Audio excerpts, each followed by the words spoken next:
शांति। आज 13 अगस्त 2022 भारत में शनिवार है। Today is 13th August 2022 and it's Saturday in Bharat. आज की मुरली का जादुई रहस्य स्वयं को प्रेरणा देने के लिए magical secrets of today's Murli for motivating the self. बाबा लगातार पिछले कुछ दिनों से पवित्रता के ऊपर अंडरलाइन करा रहा है। आज के साकार मुरली भी बाबा फिर से याद दिला रहा है कि बच्चे, बाप से प्रतिज्ञा करो कि हम पवित्र बन आपके मददगार जरूर बनेंगे और सपूत बच्चा बनकर दिखाएंगे। बहुत बाबा के बच्चे समझते हैं कि हम तन से मददगार बन रहे हैं, हम धन से मददगार बन रहे हैं। अभी ये भी एक प्रकार की मदद ही है। आपके पास धन है तो आप ईश्वरीय सेवा में लगाते हैं, आपका तन अच्छा है तो आप ईश्वरीय सेवा में लगाते हैं। लेकिन अगर सब मदद में अगर टॉप मोस्ट मदद अगर कोई भगवान को कर सकता है, वो होगी संपूर्ण पवित्रता धारण करना। और इसी को बाबा कहता है सपूत बच्चा। बाबा ने मुरलियों में कहा हुआ है कि कई बच्चे फुल कास्ट ब्राह्मण है और कई हाफ कास्ट ब्राह्मण हैं। जो श्रीमत पर 100% चलते हैं उन्हें फुल कास्ट ब्राह्मण कहेंगे, और बाकी है हाफ कास्ट ब्राह्मण। आज प्रश्न में भी बाबा ने ये बात बिल्कुल अंडरलाइन की हुई है कि विष्णुपुरी में भी अगर जाना है तो कौन लायक है।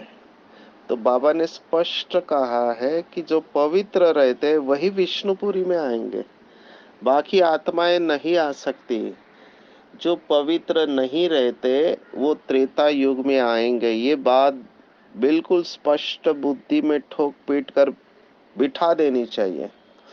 आप सोचेंगे कि नहीं कोई बात नहीं, इतना कभी कभी अपवित्रता चलती है और फिर हम क्या प्रजापद पाएंगे, चल जाएगा। Not possible. इवन प्रजा के लिए भी आपको पवित्र रहना पड़ेगा। इतना टफ क्राइटेरिया है विष्णुपुरी के लिए। बाकी रामपुरी के लिए या त्रेता युग के लिए जो भी फेल होते हैं बाबा के बच्चे पवित्रता में, वो सब त्रेता युग में आएंगे। आज बाबा ने साकार मुरली में ये बात कही है कि जिनको पुरानी दुनिया से दिल नहीं लगी हुई है, जिनको ये हमेशा रहता है कि हम नई दुनिया में जाने वाले हैं, वही पवित्र रहेंगे। और जो रेगुलर पढ़ाई पढ़ेंगे और जो रेगुलर पढ़ाई पढ़ते हैं वही फिर अपने संस्कारों को श्रेष्ठ बना सकते। Otherwise it is not possible. एक भाई ने मुझे अपना अनुभव सुनाया। वो डेंजरस एक्सपेरिमेंट है, आपको करना नहीं चाहिए, लेकिन कुछ बाबा के बच्चे होते हैं ऐसे उल्टा सुल्टा प्रयोग करने का। उन्होंने क्या किया, 1 महीने के लिए योग और मुरली क्लास पूरी तरह से छोड़ दिया। जब उन्होंने 1 महीने के लिए योग और मुरली क्लास पूरी तरह से छोड़ दिया तब उनको पता चला कि मुरली और योग का कितना महत्व है जीवन में, क्योंकि वो जाने से सब शक्तियां खत्म हो जाती है, कुछ नहीं रहता है, आपको बिल्कुल खाली खाली लगेगा। तो ऐसे प्रयोग नहीं करना चाहिए, कभी भी नहीं करना चाहिए। आई वोंट रिकमेंड, क्योंकि गारंटी नहीं कि आप वापस आएंगे, क्योंकि एक बार पुराने संस्कार आपके ऊपर हावी हो गए, फिर वो संस्कार पक्के होते जाते हैं। माया तो राह ही देख रही होती है, कब ये गलती करो और मैं इनको उल्टा लटका दूं। माया कॉन्स्टेंटली वॉचिंग अस। जैसे भक्ति मार्ग में कहते हैं कि भगवान हमें देख रहा है। पापों से बचने की ये युक्ति है भक्ति मार्ग में। पर बहुत विचित्र है, इंसान की मान्यता भी बदलते रहती है। जब पुण्य करता है तब इंसान सोचता है कि भगवान तो सब देख रहा है, लेकिन पाप करते समय ये भूल जाता है कि भगवान उसे देख रहा है। तो पाप करो या पुण्य, हर क्षण भगवान आपको देख रहा है। बाबा ने ये बात स्पष्ट मुरली में कही हुई है कि बाबा के पास बेहद का टीवी है, और एक सेकंड में बाबा के पास इतनी शक्ति है कि विश्व के कोने कोने में जितने भी बच्चे हैं सबका टीवी खोल के देख सकते हैं बाबा। तो आप सोचो, जो हम सबकी इवन थॉट लेवल की एक्टिविटी को भी देख सकता है, फॉरगेट अबाउट द एक्शन, माना कर्म और बोल का छोड़ ही दो, लेकिन थॉट लेवल पे क्या चल रहा है वो भी देख लेता है। अभी जब इतना वो खुल के बोल रहा है तो मुझे वंडर लगता है फिर छिपाने का क्या महत्व है। छिपाना बनता ही नहीं है। इसलिए बाबा कहता है कि बच्चे जो कुछ भी है साफ साफ सच्चाई सफाई से बाप को बता दो, क्योंकि बाप ट्रुथ है, सत्यम शिवम सुंदरम है। उसको सच्चाई सफाई बहुत अच्छी लगती है। कुछ बच्चे और चालाकी करते हैं। क्या चालाकी करते हैं? बाबा ने एक मुरली में कहा था, कुछ बच्चे कहते हैं बाबा को क्या बताने का, बाबा को तो सब कुछ पहले से ही पता है, वो तो जानी जाननहार है। देखो, बाबा की बात ही बाबा को सुना देते हैं। बाबा ने इसका भी जवाब दिया है। जब ज्ञान का सागर पतित पावन त्रिकालदर्शी शिव बाबा खुद कह रहा है कि बच्चे अपना सब चार्ट मुझे दे दो, सब कुछ मेरे को सुना दो, उसको पता होते हुए भी वो सुना रहा है, इसके पीछे कोई तो राज होगा। तो बाबा ने यही बात कही कि बच्चे पता है फिर भी आपको मेरे को सुनाना है। तो उसमें थेरेपी होती है, और जितना आप सुनाएंगे सच्चे दिल से। बाबा ने तो कई मुरली में कहा है, गलती करने के बाद अगर सच्ची दिल से आप भगवान को सुना दो और माफी ले लो तो 50% माफ हो जाता है। लेकिन ऐसा नहीं करना कि हर बार गलती करो और साफ सुना दो और हर बार माफी ले लो। नहीं, ये तो आप संस्कार पक्का कर रहे हैं। माफी इसलिए मांगनी होती है कि नेक्स्ट टाइम वो गलती नहीं हो। लेकिन बाबा भी क्या करे, कई आत्माओं के संस्कार ही ऐसे होते हैं जिसको आज बाबा ने कहा गर्भ जेल। वो दुख का ही बीज बोते रहते हैं, उनके कर्म ही ऐसे होते रहते हैं, वो रोक नहीं पाते हैं। कितने उदाहरण मैं आपको दे सकता हूँ इसके बारे में। हम वर्तमान समय विक्रोली मुंबई के म्युनिसिपल गार्डन में रहते हैं। छोटा सा कमरा है। अभी हमारे कमरे के बाजू में 2 जनरल टॉयलेट है। गार्डन में जो भी बीके भाई बहने आते हैं उनको हमने हाथ जोड़ के विनती की कि भैया आप बाथरूम जाते हो तो दरवाजा बंद कर देना आने के बाद में, जाने के बाद में, और स्वच्छता रखना। लेकिन इतना कहने के बावजूद भी फिर कागज भी चिपकाया कि कृपया इसे स्वच्छ रखें। लेकिन बी के भाई बहनों को मैं क्या बताऊं कि जिनके अंदर इतना अटेंशन नहीं है कि हमारा दरवाजा खुला रखने से बाथरूम का, टॉयलेट का स्मेल बाहर जाता है, इतनी भी उनके अंदर समझ नहीं है, तो ये लोग बीज बो रहे हैं ना, दुख का बीज बो रहे हैं।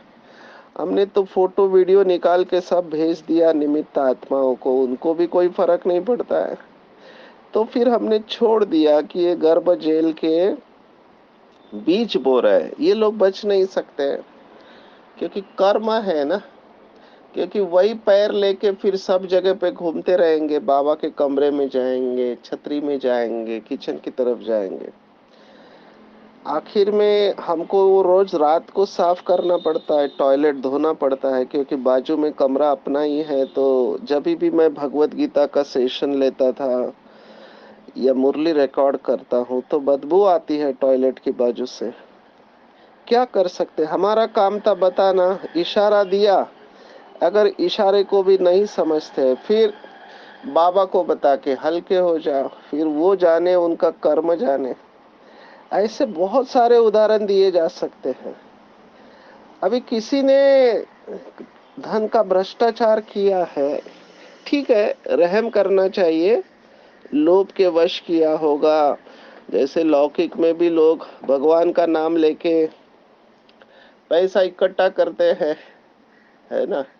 तो यहाँ पर भी है, आज नहीं तो कल दुनिया के सामने आ ही जाते हैं। अभी ठीक है, गलती हो गई जो भी है, फिर उनके साथ बार बार अगर गलती हो रही है तो अटेंशन रहना चाहिए निमित्त आत्माओं का। लेकिन फिर भी नहीं अटेंशन है, बार बार वही गलती कर रहे हैं और फिर उसको सपोर्ट किया जा रहा है, तो फिर क्या करेंगे, बाबा भी क्या करेगा। कर्मों की गति हुई है।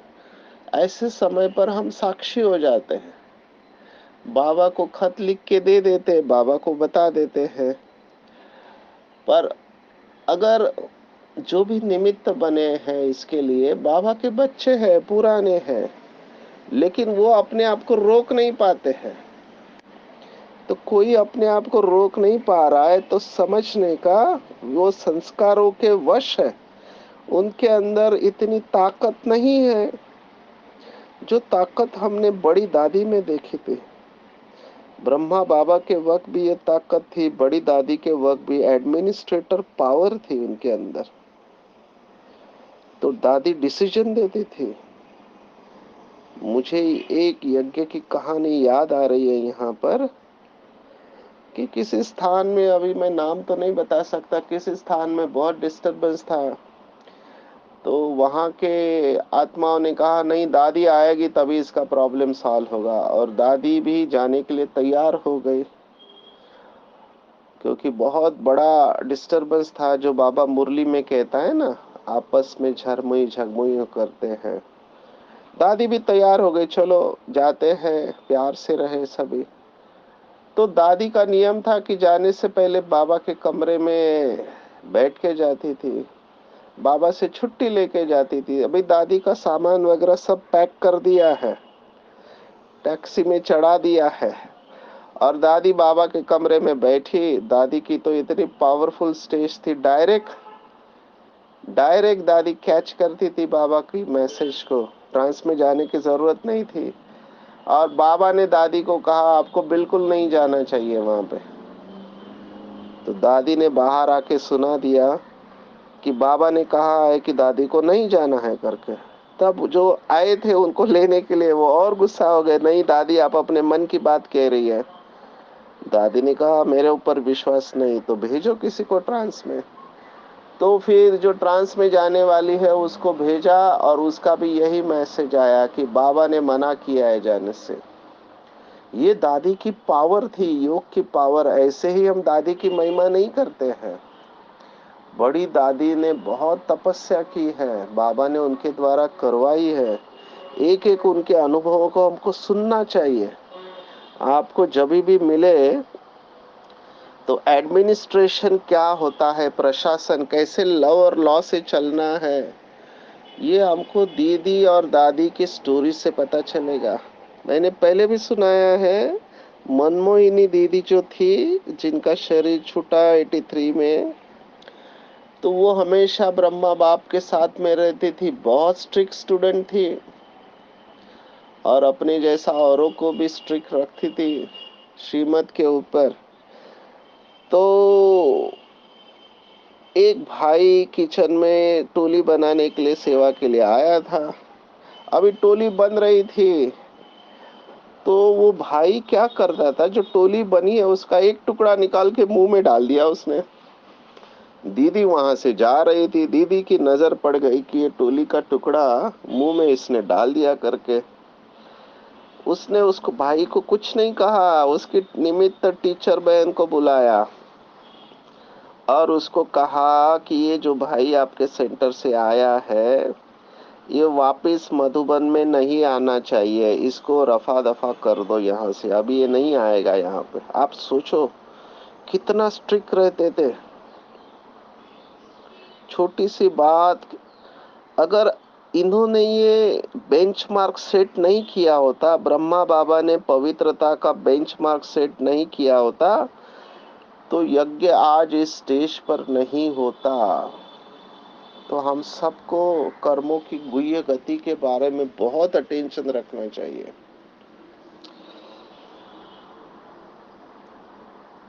ब्रह्मा बाप की बात निकली है, इसलिए आपको वो भी बता दो कि दादियों को कैसे तैयार किया होगा ब्रह्मा बाबा ने। मम्मा का जब शरीर छूटा, अभी हम समझ सकते हैं कि मम्मा ने बहुत प्यार दिया, हर एक को प्यार दिया। मम्मा थे ही वैसी, गुणों की खान थी। लेकिन जब उनका शरीर छूटा, तब जो अंतिम समय के जो फोटो थे, वो मन और इंदिरा दादी ने अनुभव में सुनाया कि वो जो फोटो का स्टैंड होता है, उसके ऊपर वो फोटो लगा रहे थे। तब बाबा ने फोटो लगाने से मना कर दिया। देखो बाबा कितना न्यारा प्यारा हो गया। आत्मा अभिमानी का अभ्यास कितना पक्का होगा बाबा का। बाबा ने दादी को कहा, तुम ये पाप कर्म क्यों कर रहे हो? दादी को समझ में नहीं आया। दादी ने कहा, वो तो हमारी मम्मा थी, हम सब उससे इतना प्यार करते थे, तो फोटो लगाने में पाप कर्म कौन सा है? बाबा ने कहा, अगर मम्मा के ये अंतिम समय के फोटो देखकर किसी के आंख में आंसू आ गए, तो तुम्हारे ऊपर पाप का बोझा चढ़ जाएगा, क्योंकि आत्मा को रुलाने के निमित्त तुम बने हो। ये खुशी के आंसू नहीं है, ये दुख के आंसू है।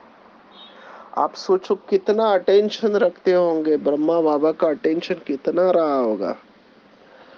और जब हम यहाँ पर ऐसे लोग देखते हैं, तो फिर ऑटोमेटिकली दिल से निकलता है ना कि इनको कर्मों की गुह्य गति का ज्ञान ही नहीं है। ज्ञानी तो आत्मा बनकर अगर ऐसे कर्म करेंगे, तो फिर बाबा क्या करेगा? ये अपने आप हर आत्मा अपने को श्रापित कर रही है। इसको बाबा ने कहा भस्मासुर बन रहे हैं। भस्मासुर दैत्य था, असुर था, उसने शिव से वरदान प्राप्त किया था कि जिसके सिर के ऊपर हाथ रखेगा वो भस्म हो जाएगा। सोचो ये किसका यादगार है? ये बाबा के बच्चों का ही यादगार है, जो ब्राह्मण बनकर शुरुआत में तो बहुत अच्छे चलते हैं, बहुत अच्छे चलते हैं, सेवा भी करते हैं, पर चलते चलते उनके पुराने संस्कार इमर्ज हो जाते हैं, किसी के काम के, किसी के क्रोध के, किसी के लोभ के, किसी के मोह के, किसी के अहंकार के। तो ये पुराने संस्कार ऐसे इमर्ज होते हैं कि वो दूसरों को भी भस्म करते हैं, लेकिन आखिर में जैसे कहानी में बताया कि विष्णु मोहिनी रूप बनकर उनके सामने आते हैं और उसका एक्शन ये असुर करता है। और जब मोहिनी अपने सिर के ऊपर हाथ रखती है तो वो भस्मासुर भी अपना हाथ अपने सिर के ऊपर रखते ही वो खुद भस्म हो जाता है। कहानी बहुत सुंदर है कि कर्मों की गुह्य गति का ज्ञान होने के बावजूद भी लोग ऐसा करते हैं, तो वो अपने आप को खत्म कर रहे हैं। किसी को सजा देने की जरूरत ही नहीं है इस ड्रामा में। हर एक अपने कर्मों की सजा अपने आप पाता है। कोई सजा बदला लेने का जरूरत ही नहीं है। कई लोग बदला लेने की कोशिश करते हैं। हमारे इधर एक भाई है, घर घर में जाके बदनामी करता है, घर घर में जाके। अभी लोगों को भी समझ में आ गया कि इसका क्या पार्ट है। तो नुकसान किसका हुआ? उसका ही इमेज खराब हो गया, क्योंकि सच आज नहीं तो कल बाहर आना ही है, उसको कोई रोक नहीं सकता है। इसलिए साक्षी होके ड्रामा में हर एक का पार्ट देखते रहो। कई बार रहम आता है कि बता दे, लेकिन वो सुनने के मोड में नहीं है तो हम जाते ही नहीं है उसमें, क्योंकि उस आत्मा के कर्म में ही दुख लिखा हुआ है। मनसा से उसकी सेवा जरूर करें, लेकिन बाकी आप कुछ नहीं कर सकते। ये क्यों बता रहा हूँ? क्योंकि आज की पूरी मुरली बाबा ने इसी के ऊपर बताई है कि ट्रिब्यूनल बैठेगी। ट्रिब्यूनल उनके ऊपर बैठती है, क्योंकि उस समय ना कोर्ट रहे ना जज होंगे, सभी मर जाएंगे, तो उनका न्याय कौन करेगा? उनको सजा कौन देगा? अभी तो चलो किसी ने गलती किया तो पुलिस पकड़ती है, कोर्ट में पेशी होती है और फिर सजा सुनाई जाती है। लेकिन कर्म एक ऐसा रेस्टोरेंट है जहां पर आप जो ऑर्डर देंगे वही आपको मिलेगा। तो आप चेक करो, ये बात हर एक को लागू पड़ती है, कोई भी हो, हर एक को एक बात लागू पड़ती है। कोई बच नहीं सकता कर्मों से, कोई नहीं बच सकता, भले कितना भी बड़ा योगी हो। कर्म का फल अवश्य मिलना है। जब हमको ये बात पता है तो क्यों नहीं हम अपने इंस्टेंट रिफ्लेक्सेस को कंट्रोल करते हैं। केवल जो बॉम्ब्स डालने वाले हैं, अभी सब दुनिया मर गई तो ये लोग भी मरेंगे। तो मरेंगे तो जाएंगे कहाँ? सूक्ष्म वतन से ही जाना है, तो वहां पर बाबा के साथ अष्टरतन बैठेंगे और उनको दिखाएंगे कि तुमने ये किया और इसकी ये सजा है। इसलिए उनके लिए ट्रिब्यूनल बैठेगी और फिर वो अपना हिसाब किताब चुकतू करके घर में चले जाएंगे। गर्भ जेल की बात कही है। गर्भ जेल तो बहुत बड़ी बात हो गई। मैं तो अभी जेल की बात कर रहा हूँ कि मनसा में ही जेल है। एक निगेटिव थॉट आपने क्रिएट किया, आप जेल में चले गए। आपने एक निगेटिव थॉट क्रिएट किया कि इस आत्मा को इतना भी समझ में नहीं आता है, ये आत्मा ऐसा क्यों करती है, इतनी पुरानी आत्मा हो गई, आप जेल में चले गए, क्योंकि आपने उस समय ज्ञान स्वरूप अवस्था से नीचे आ गए। तो जेल हम ही क्रिएट करते हैं और फिर हम ही फंस जाते हैं उसमें। बाबा उदाहरण देता है मकड़ी का। जैसे मकड़ी जाल बुनती है और खुद उसमें फंस जाती है। उसको अगर उसमें से निकलना है तो जाल को खाना पड़ेगा उसको। तो ये जाल, संकल्पों का जाल हम आत्माएं ही बुनते हैं और हम ही उसमें फंस जाते हैं। इसलिए कम वॉट में अंग्रेजी में ऐसे कहते हैं, चाहे कुछ भी हो जाए, कैसी भी आत्मा और परिस्थिति हो, अपनी शुभ भावना और शुभ कामना नहीं छोड़नी है। सहन शक्ति को बढ़ाओ। आप में से किन आत्माओं ने महसूस किया मुझे नहीं पता, पिछले 2 दिन से बहुत बुखार है, शरीर को बुखार है। मधुबन से आते समय ट्रेन में ही बुखार चालू हो गया। अभी किसको बताए? कोई है नहीं देखने वाला। आने के बाद अपना रूम खुद ही साफ कर रहा है। डस्ट की एलर्जी है, बहुत सारी डस्ट पड़े रहते हैं। और ऐसी गंदगी होती है, उसको साफ करने के बाद में फिर ठंडी लग रही है, गर्म पानी भी नहीं मिलता है, ठंडे पानी से स्नान करना पड़ा। फिर कपड़े धोने हैं, फिर अपना खाना कैसे भी करके बनाना है, कोई खाना बना के देने वाला है नहीं। तो उस समय मैंने देखा कि तकलीफ बहुत हो रही थी। ऐसे लगा कि चक्कर आके अभी गिर जाएंगे किसी भी हालत में, क्योंकि रात भर नींद नहीं है, बॉडी बहुत दर्द है। ये वायरल फीवर है, ये तो समझ में आ गया। और हमको पता है ये 3 दिन रहने वाला है कम से कम, दवाई लेने के बाद भी। क्या कर सकते हैं, सहन करना है। एक ही थॉट रखा अंदर कि मेरे कर्मों का फल है, मुझे सहन करना है। बस मेरा एक थॉट है जो मैं हमेशा इस्तेमाल करता हूँ कि जो भी व्यक्ति और परिस्थिति मेरे जीवन में आते हैं, मुझे संपूर्णता की तरफ लेकर जाती है।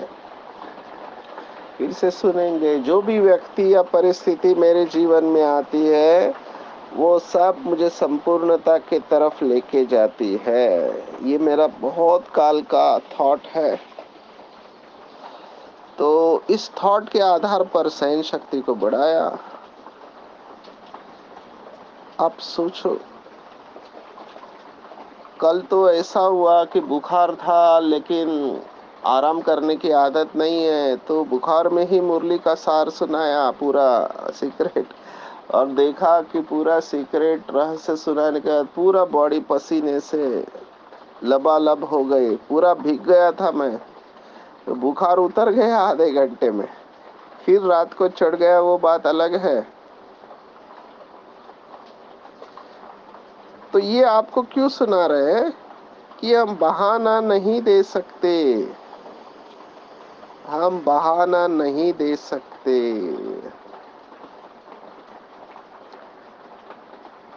हमको सहन करना है,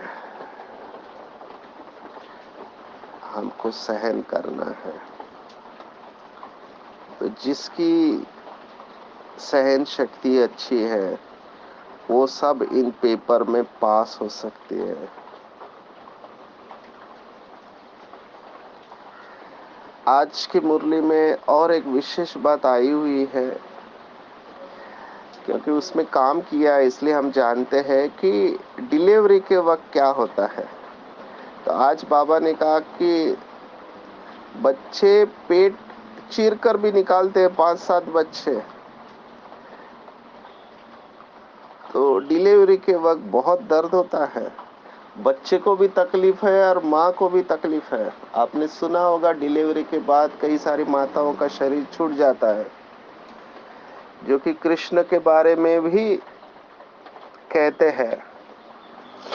तो ये होने वाला है आगे। कृष्ण के माँ बाप फेमस नहीं थे, लेकिन कृष्ण फेमस हो जाता है। इसके पीछे राज है, फिर कभी सुनाएंगे। आज तो माँ और बच्चे के बारे में, ये गर्भ जेल की बात है, इसके ऊपर बहुत वर्णन आया है। जैसे आलू होता है, आलू को गर्म पानी में आप उबालते हो और वो कैसे पककर हो जाता है, वैसे गर्भ तैयार होता है माँ के गर्भाशय में। बहुत तकलीफ होती है, दोनों को तकलीफ होती है। पहले बच्चे को डिलीवरी, नॉर्मल डिलीवरी में भी इतना दर्द होता है जैसे कई सारी हड्डियां एक साथ टूट गई हो, इतना दर्द होता है। तो ये अभी की बात बता रहे हैं, लेकिन बाबा कह रहे सतयुग में न माँ को दर्द होगा न बच्चे को, और बच्चा रोएगा नहीं। सोचो, यहाँ पर अगर बच्चा डिलीवरी के बाद रोता नहीं है तो डॉक्टर को रोना पड़ता है, जबरदस्ती उसको रुलाते हैं। वहां पर ये सब कुछ नहीं होगा, ऐसे बाबा कहते हैं। बाबा ने आज विशेष कहा है कि मास्टर दाता बनकर देते जाओ, खुशी दो, स्नेह दो, शांति दो, रहम करो, इसमें कंजूसी नहीं करो। और अपने मनसा को इतना पावरफुल बनाना है, जो खराब आत्मा भी आए वो भी अच्छी बन जाए। थोड़ा समय बचा है, अपने को कांटे से फूल बनाना है और लोगों को सुखधाम शांति धाम का रास्ता बताना है। 2 ही वर्षा है, पूरी तरह से देना है, अच्छे कर्म करने हैं और रूहानी यात्रा करनी है और करानी है। तो अंडरलाइन आज की मुरली के ऊपर हम देंगे वो ये है कि मुझे गर्भ जेल में नहीं जाना है और विष्णुपुरी में जाने के लिए पूरा पवित्र बनना, और बाबा को पवित्रता की ही मदद चाहिए। तो बाबा को पवित्रता की संपूर्ण मदद देनी है, मास्टर दाता बनकर सबको देते जाना है। अच्छा, ओम शांति। आज 13 अगस्त 2022, आज की मुरली के ऊपर मेडिटेशन।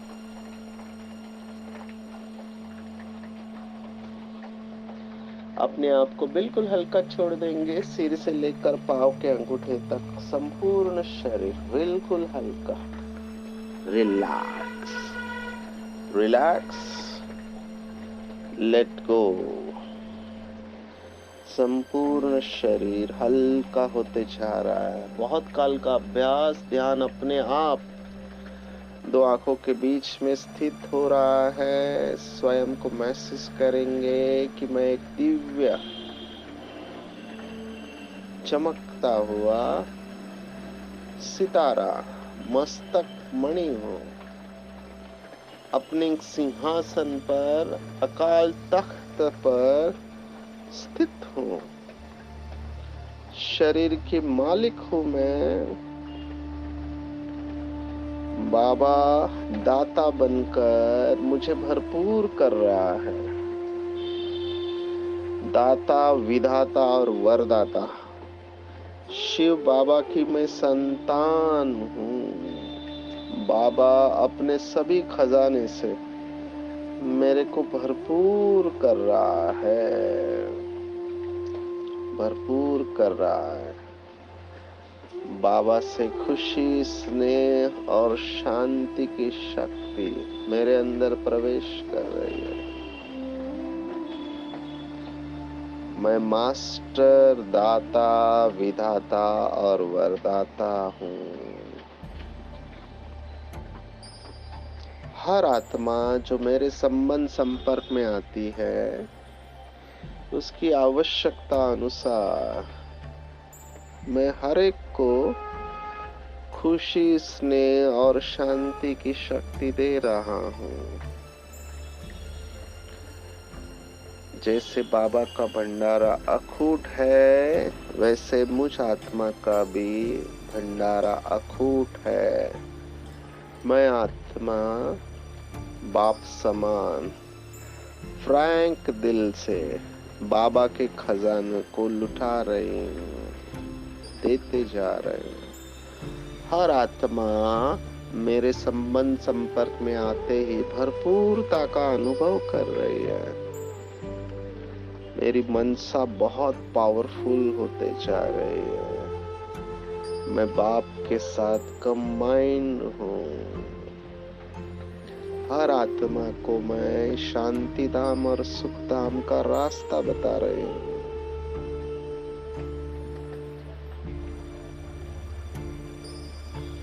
पवित्रता के सागर की संतान में परम पवित्र बनते जा रही हूँ। हमेशा रूहानी यात्रा पर तत्पर हूँ। स्वयं भी रूहानी यात्रा करती हूँ और औरों को भी कराने के निमित्त हूँ। मैं बाप का सपूत बच्चा हूँ और विष्णुपुरी में जाने के लिए तैयार हूँ। ओम शांति शांति शांति। सर्वशक्तिवान बाप हमेशा मेरे साथ है। उसने अपना वरदानी हाथ मेरे सिर के ऊपर रखा है। बाप दादा मुझे दृष्टि दे रहे हैं और कह रहे हैं कि बच्चे, तुमने कल्प कल्प बाप से प्रतिज्ञा की कि पवित्र बनके बाप के मददगार बनेंगे और सपूत बच्चा बनकर दिखाएंगे। तुमने अपने आप को विष्णुपुरी में जाने के लिए लायक बनाया है। तुम्हारी बुद्धि में हमेशा रहता है कि अब हमें नई दुनिया में जाना है। इस पढ़ाई से भविष्य 21 जन्मों के लिए राजाई प्राप्त करनी है। तुमने श्रीमत पर चलकर सबको कांटों से फूल बनाया है। हर एक को सुखधाम और शांतिधाम का रास्ता बताया है। तुम इस रूहानी यात्रा पर हमेशा रहते हो। तुमने मास्टर दाता बनके पूरे विश्व को खुशी, शांति और स्नेह का खजाना लुटाया है और अपने श्रेष्ठ शक्तिशाली मनसा वृत्ति के द्वारा खराब को भी अच्छा किया है। मेरी सर्व शक्तियां हमेशा तेरे साथ है, इसलिए तुम्हारी विजय निश्चित है, निश्चित है, निश्चित है। जाओ, विश्व का कल्याण करो। बाबा से नैन मुलाकात, दृष्टि से वरदान प्राप्त करके मैं आत्मा अत्यंत हर्षित हो रही हूँ, खुश हो रही हूँ। बाबा के बाहों में समा रही हूँ और बाबा को कह रही हूँ, शुक्रिया बाबा, जो आपने मुझे इस लायक समझा। मेरा बाबा, मीठा बाबा, प्यारा बाबा और दुलारा बाबा, सच्चा बाबा और अच्छा बाबा, दयालु बाबा, कृपालु बाबा। वाह बाबा, शुक्रिया बाबा, शुक्रिया। अच्छा, ओम शांति।